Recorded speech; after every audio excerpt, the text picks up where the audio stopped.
Olá, Pai do Senhor. Vamos falar hoje sobre o movimento pietista. Falamos na semana passada sobre o grande movimento, o movimento puritano. Falamos na semana passada sobre a reforma protestante. E esse movimento pietista, que ele é intitulado desse nome por uma obra que teve seu nome chamado Desejos Piedosos, que deu origem ao termo pietista. Por isso, se fala movimento pietista, que é desejos piedosos. Então nós vemos que a igreja ela foi marcada por grandes movimentos. Nós falamos, como dissemos, da reforma protestante.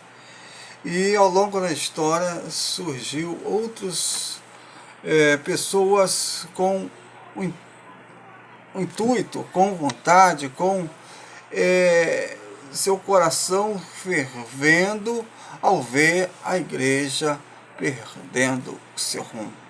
Então vemos que eles começaram a ver que a igreja luterana ela estava se perdendo ao longo do caminho. E nós vemos que essa ideia da reforma pietista foi com um enfraquecimento religioso e a frouxidão moral e permanente disputa teológica entre luteranos e calvinistas. Então parece que nós vemos isso até nos dias de hoje. Pessoas querendo disputar, né? Quando vai ser a grande tribulação? A igreja vai passar por isso, não vai passar? E nós vemos grande disputa, mas as pessoas não têm uma preocupação de ter uma vida no altar do Senhor. Às vezes as pessoas querem ter um grande conhecimento, mas há uma grande frouxidão moral. Então nós vemos que houve essa preocupação com esse grande movimento que surgiu, que a igreja ela tivesse, cada uma pessoa tivesse a sua experiência individual com o Senhor. Esse movimento defendia a renovação da piedade com base em um entorno subjetivo e individual ao estudo da Bíblia e à oração. Então esse movimento, eles defendiam a leitura da Bíblia e a oração. Então nós vemos que eles procuravam resgatar aquilo que foi perdido da reforma. Eles procuravam superar divisões que existiam, e ali a disputa por hierarquia, e ali eles procuravam ter uma comunhão universal entre os crentes, e essa abordagem visava unir as pessoas em torno de valores espirituais e éticos, que é o respeito entre as pessoas, valores independente de sua origem social, se você é rico ou pobre, e de seus status, se você é poderosa ou se não é.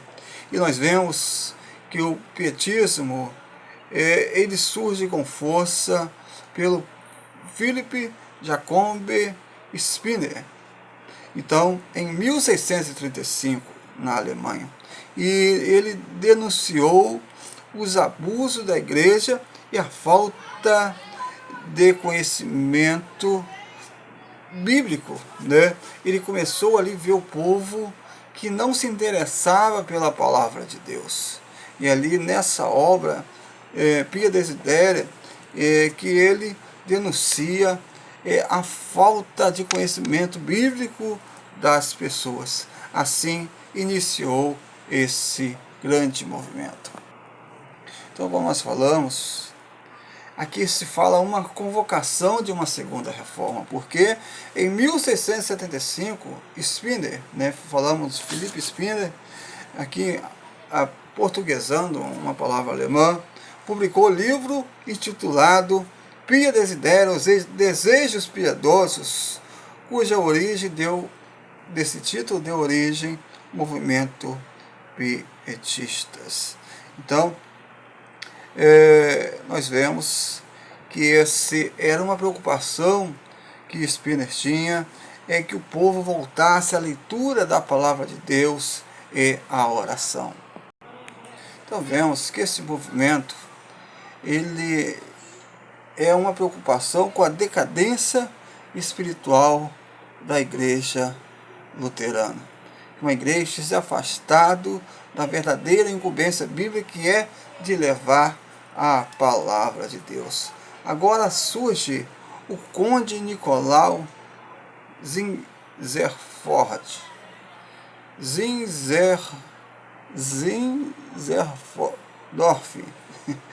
que ele é filho de pais petistas, grande influenciador de líderes do movimento pietista. Agora, ele se torna um grande pastor e incentivador da obra missionária. E dentre eles está os irmãos morávios. Os irmãos morávios, eles são chamados irmãos morávios por causa da origem, que passaram a ser identificados como os moravianos. Então vemos que os irmãos moravianos, eles, junto ali com seu líder, começaram a ter esse movimento em levar a palavra de Deus a outra sociedade, a outros povos.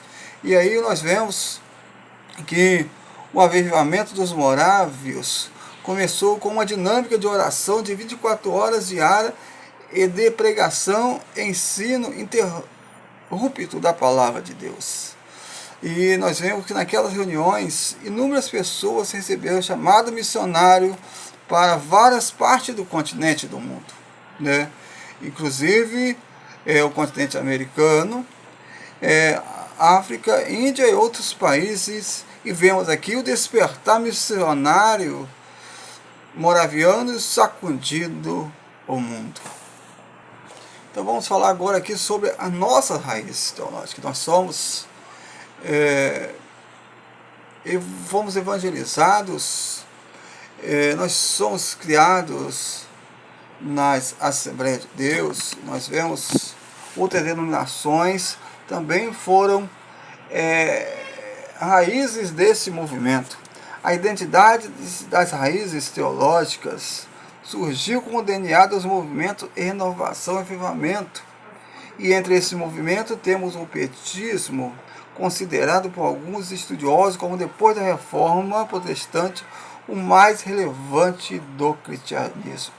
E nós vemos essa grande influência no avivamento norte-americano, descortinando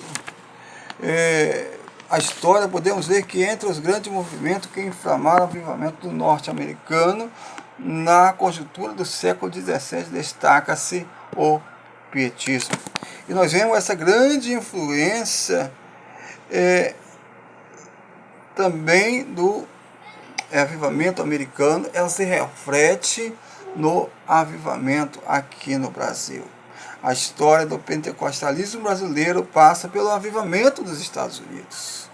E aí nós vemos os pioneiros das Assembleias de Deus do Brasil, que é os suecos, né? Daniel Berger e Wigren, né? Então nós vemos Daniel Berger e Gunnar Virgens, que chegaram ao Pará, e nós vemos que essas origens pietistas da Assembleia de Deus no Brasil, houve ainda outras heranças, como a forte ênfase na observação dos usos e costumes, principalmente nas primeiras 7 décadas do século XX, a prática de saudar a paz de Deus, ou a paz do Senhor, e a prática da confissão de pecados nos cultos da celebração do Senhor são práticas pietistas, que chegaram até o nosso dia nas Assembleias de Deus. Mas vemos que eles tinham uma preocupação, que era que o povo tivesse conhecimento da palavra de Deus. É preciso aproveitar a reflexão sobre este movimento impactante na história da igreja, para prosseguir clamando ao Senhor, buscando e ansiando mais do Senhor, do seu amor e da sua graça. Como expressou o salmista: eu quero mais e mais de Cristo, eu quero mais do seu poder, eu quero mais da sua presença, eu quero mais do seu viver. Nós venhamos ter essa busca constante em nossa vida. E nós vamos terminar com o versículo, a carta de Paulo a Timóteo, capítulo 4, versículo 16. Tenha cuidado de ti mesmo e da doutrina, persevera nestas coisas, porque fazendo isso te salvará tanto a ti mesmo quanto aos que te ouvem. Tenha cuidado de ti mesmo, da doutrina da palavra de Deus, persevera nela, porque fazendo isso te salvará a você e as pessoas que estão ao seu redor, aquelas pessoas que te ouvem, porque não tem como nós pregarmos a palavra de Deus se não estivermos de acordo com a palavra do Senhor. Nós vamos ser um hipócrita. Que Deus venha estar abençoando a sua vida, Deus venha estar abençoando a sua família, em nome de Jesus. Amém.